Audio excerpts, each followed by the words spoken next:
Hello at welcome back sa aking channel, anak ni Greg Homan at Angelica Panganiban na si Amila enjoy sa kanyang ginagawa sa isang parke. Si Amila Sabin at ang kanyang kalaro ay sobrang naaliw habang ginagaya ang Bluey, the movie.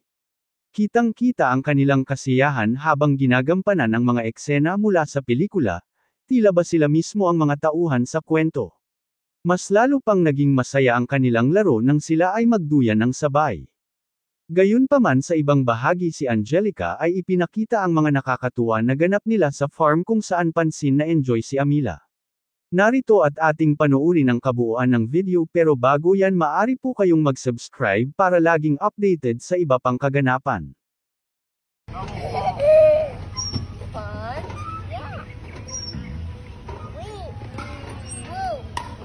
Wee.